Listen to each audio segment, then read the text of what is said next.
Hi everyone, my name is Fergus and I'm here with Reversal to work on the Ana guide for you guys.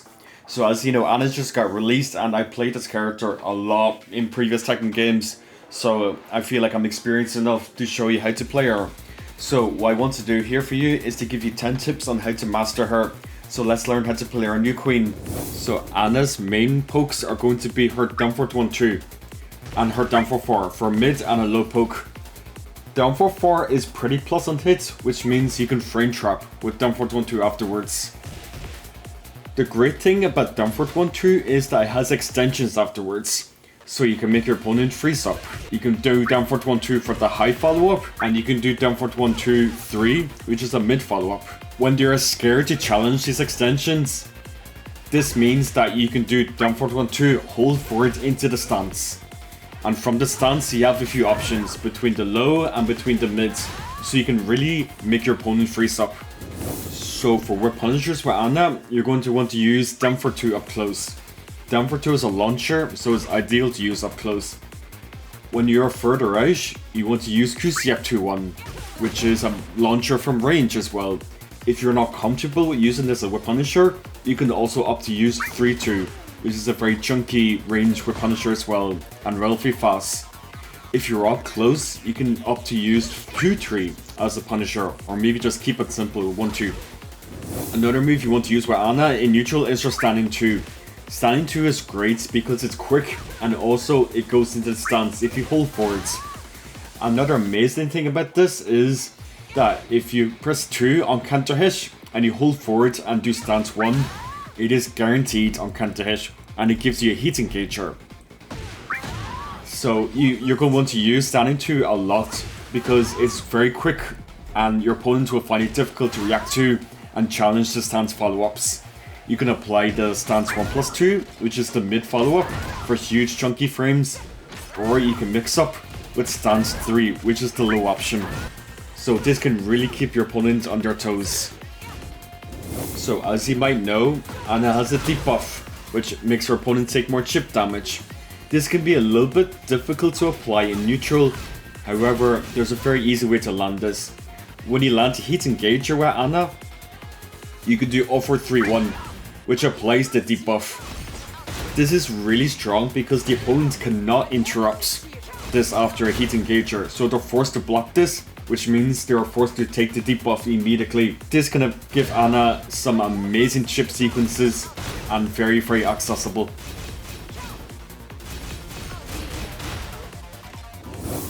So as you might know, Ana has a very deadly crouching mix-up between the low launcher that's unseeable, or she can do mids to launch you with. However, this does carry a risk as the FC down forward 2 is launch punishable, and of course the mids are also punishable as well. However, while Ana's heat active, FC down forward 1 becomes a heat engager launcher. So not only is a heat engager launcher, it is also +5 on block. So this heavily skews the risk rewards in Ana's favor. So as I mentioned earlier, Ana can apply the debuff to her opponent through various moves, which makes her opponent take more chip damage. One really good way to apply this debuff is through her Wasan 1-2. Her Wasan 1-2 goes into the stance and applies the debuff. It is her 13th Punisher, so if you block a low that's -13, you can use this to punish. The great thing about Wasan 1-2 is it's very hit confirmable. The window is quite huge. You want to hit confirm this because it is unsafe on block. The window is massive. Hit confirm and then you can debuff them afterwards. So this is something you want to apply because remember, Ana's a strong crouching game. So when your opponent is ducking, you can mix them up with the mids. Hit confirm it and then apply the debuff. So Ana has a few moves that gives a counter follow-up. However, a lot of people like to typically follow up with a stomp, but in my opinion, after these knockdowns, it's better to follow up offer 2, because offer 2 will give you a nice little stance options afterwards. You can mix up between the mid and you can mix up between the low. So in my opinion, this is better to do than the stomp follow up, because you can choose to mix the opponents up under tech rule with the 1+2 mid, or with the stance tree low. So it's worth looking into this as a way to continue your pressure. So Ana's down 4 is incredibly strong in this game because she has many follow-ups. She can do down 4-1, she can do down 4-1 sidestep cancel, she can do down 4-1 into chaos stance. So there's a lot of options for your opponents to look out for. So while they're freezing up and looking out for all of these options, Ana can apply her crouching mix-up here. So because you're scared of all the options you can do do down 4 by itself, use their hesitation, and then apply the crouching mix-up. So down 4-1, down 4 into the crouch mix. So while standing 2, or the crouch low. So in Heat, Ana has a Heat Smash, just like every other character in the game. However, Ana is a bit privileged in that her Heat Smash is 13 frame, which is very fast. This means that she can use this as a block punisher. So for example, let's block this low from Nina. So we block this low from Nina, -13, we punish with the Heat Smash afterwards. So keep this in mind. So as we know, in Heat, Ana has access to her 1-2-1-2 bazooka follow-up, which does a lot of chip damage. She also has off Chaos 3, a lot of chip damage, and especially plus frames against the wall.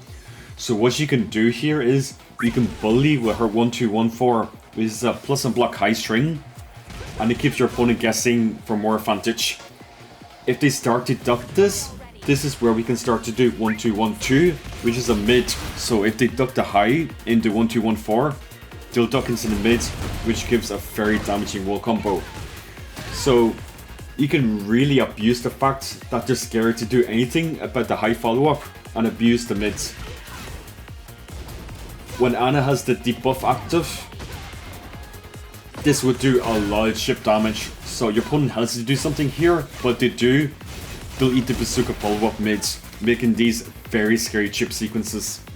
So thank you for watching everyone, I hope this video has helped you. Let me know how you like Ana so far. Personally, I love her, she's one of my favorite characters, so I'm very happy that she came back. So make sure you follow us, and if you want to see more Ana content, I stream on my channel. So make sure you come by and say hello and drop a follow, and I'll give you loads of Ana gameplay.